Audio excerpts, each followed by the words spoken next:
धाकड़ खबर, बेखौफजुमा बेबाक अंदाज।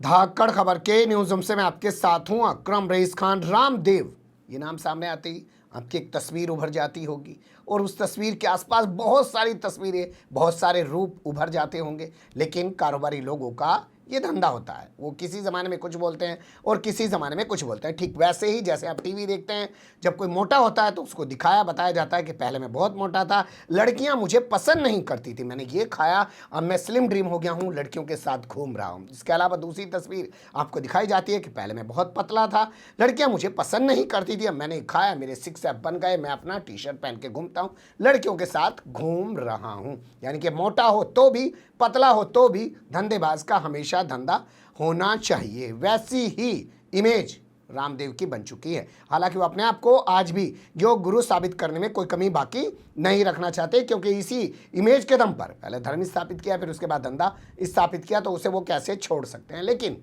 उनसे जुड़ी हुई एक खबर दिल्ली हाई कोर्ट से आ रही है। मुझे लगता है वो खबर भी आपके सामने रखी जाए उससे पहले आपको ये याद दिला देना ज़्यादा बेहतर होगा कि मनमोहन सिंह की सरकार के दौर में दावा कर रहे थे कि अगर नरेंद्र मोदी प्रधानमंत्री बन गए, भाजपा की सरकार आ गई, तो पेट्रोल 35 रुपये किलो, 35 रुपये लीटर, किलो में नहीं होता ना, आप तो जानते ही हैं, तो 35 रुपये लीटर बिका करेगा, हो जाएगा। लेकिन आज जब पत्रकार उनसे पूछ रहे हैं कि भैया एक बात तो बता दो लाला रामदेव जी, 35 रुपये पेट्रोल क्यों नहीं मिल पा रहा, तो वो कह रहे हैं अरे नरेंद्र मोदी इतनी सारी कल्याणकारी योजनाएं चला रहे हैं, सड़कें बना रहे हैं, लोगों को उज्ज्वला योजना दे रहे हैं, घर बनवा के दे रहे हैं, तो उसका पैसा आखिर कहाँ से आएगा। हम तो अभी तक सुन रहे थे कि सरकार कह रही थी कि वो वैक्सीन लगा रही है लोगों को, इसलिए वो पेट्रोल पर ज़्यादा टैक्स वसूल रही है। लेकिन ये बता रहे हैं कि और भी कल्याणकारी योजनाएं जो चल रही हैं वो भी पेट्रोल डीजल के दम पे चल रही है। खैर छोड़िए इस कहानी को, आ जाते हैं मुद्दे पे। तो दिल्ली हाई कोर्ट से एक तगड़ा झटका लगा है, लेकिन इससे पहले सुप्रीम कोर्ट से भी इसी तरीके का तगड़ा झटका रामदेव को लग चुका है। पर पहले बात दिल्ली हाई कोर्ट की। देखिए, दिल्ली हाई कोर्ट से रामदेव को एक तगड़ा झटका लगा है, क्योंकि रामदेव ने उन पिटीशंस को जो इंडियन मेडिकल एसोसिएशन यानी कि आईएमए के द्वारा उनके खिलाफ दाखिल की गई थी, उन्हें खारिज करने की मांग की। लेकिन हाईकोर्ट ने कहा कि आपकी डिमांड को एकदम से पूरा नहीं किया जा सकता, क्योंकि पहली नज़र में मामला ऐसा लग रहा है कि इस पर सुना जाना चाहिए और मुकदमा चलना बेहद ज़रूरी लगता है। इसलिए आप अपनी तरफ से एक विस्तृत रिपोर्ट अपनी दाखिल कीजिए, फिर उसके बाद गौर किया जाएगा। और ये कहते हुए जस्टिस सी हरिशंकर की बेंच ने 27 अक्टूबर यानी कि कल की ही तारीख इस पूरे मामले में लगा दी। अब देखना दिलचस्प होगा कि कल इस मामले में होता क्या है। बता दें आपको, कोरोना के दौर में इन्होंने एक बयान दे दिया था कि भैया जो ऑक्सीजन के बगैर अस्पताल के बाहर मर रहे थे वो तो मर ही रहे थे, जो अंदर गए वो भी ऑक्सीजन की वजह से बच ना पाए। ये एलोपैथी असल में कोई इलाज नहीं है, वो अंदर जाके मर गए। इसके बाद इंडियन मेडिकल एसोसिएशन ने कड़ा ऐतराज़ दर्ज कराया था और जगह जगह इनके खिलाफ एफआईआर दर्ज कराई थी। इन्हीं तमाम मामलों को जो दिल्ली में इनके खिलाफ दर्ज हुए हैं उन्हें रद्द कराने के लिए हाईकोर्ट पहुंचे थे, लेकिन हाईकोर्ट ने अब इनको झटका दे दिया है। अपने उन तमाम एफआईआर पर कार्रवाई की मांग को लेकर आईएम में हाईकोर्ट पहुंचा हुआ है। जून में वो हाईकोर्ट पहुंचा था, तब हाईकोर्ट ने नोटिस जारी किया था और अब जाके इस मामले में सुनवाई शुरू हुई है। तो देखना दिलचस्प होगा कि इस मामले में 27 तारीख को होगा क्या। लेकिन अहम बात जो यहाँ पे जिक्र करना ज़्यादा बेहतर होगा कि दिल्ली ही नहीं, कई सारे राज्यों में बहुत सारे मुकदमे रामदेव के खिलाफ दर्ज हैं। हो सकता है वहाँ की अदालतों में भी ये तमाम मामले जल्द ही शुरू हो जाएं।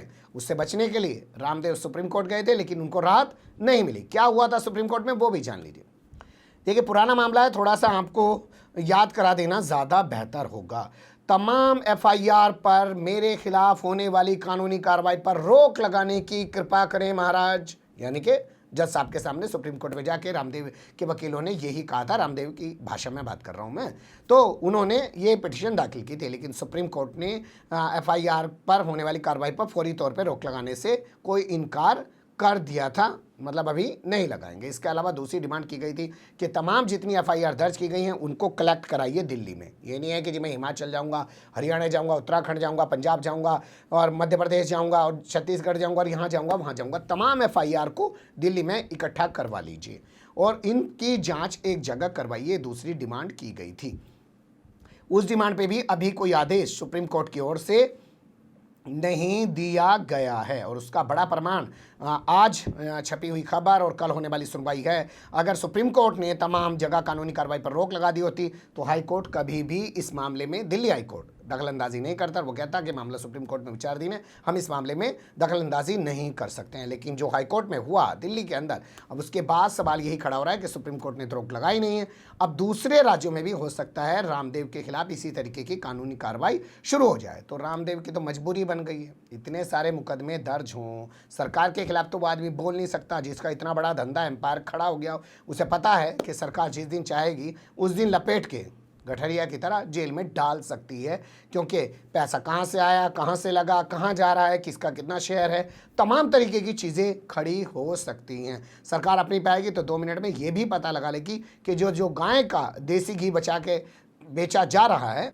इतनी गाय आखिर कहाँ से आई और इतना घी आखिर कहाँ से गायों का निकलता है। हम भी गाँव देहात के हैं, देसी आदमी हैं, किसान के बालक हैं, हमें पता देसी गाय कितने महीने दूध दे और कितने महीने उसके दूध में से कितना घी निकले है। और रामदेव तो चोखा ही सारे दिन बेचो ही जा। तो जब सरकार अपनी पे आएगी ना तो 2 मिनट में नकेल डाल सकती है। इसलिए मजबूरी भी है रामदेव की ये कहना कि सरकार कल्याणकारी काम कर रही है, इसलिए पेट्रोल 35 रुपये नहीं बिक रहा है, लेकिन आने वाले भविष्य में, ये भी सुना होगा ना हमने, आने वाले भविष्य में 35 रुपये में वो ज़रूर बिक सकता है। तो भविष्य का ख्वाब दिखा के अपना धंधा बढ़ा रहे रामदेव की बात सुनते रहिए। सरकार भी भविष्य के ख्वाब बहुत सारे दिखा रही है और अपनी सत्ता बनाए हुए है और आगे भी सत्ता को बनाए रखने की तमाम कोशिशें कर रही है। लेकिन अदालत में जो कुछ हुआ है वो बहुत सारी चीज़ों की ओर इशारा करता है। अगर वाकई में कार्रवाई हो गई और आईएमए अपने स्टैंड पर खड़ा रहा, क्योंकि इन्होंने पूरी एलोपैथी पर सवाल खड़ा कर दिया था और कह दिया था कि आयुर्वेद में ज़्यादा सब कुछ है, इनकी बनाई हुई दवाइयाँ जो हैं वो ज़्यादा बेहतर है। आयुर्वेद का मतलब तो पूरी पैथी का है ना, ये तो अपनी दवाइयाँ बेचना चाहते हैं। यही कहना है आईएमए का कि असल में ये इन्होंने बयान जो दिया था वो अपना धंधे को फ़ायदा पहुँचाने के लिए दिया था कि लोगों का जहन एलोपैथी की तरफ से हटे और इनकी तरफ आ जाए।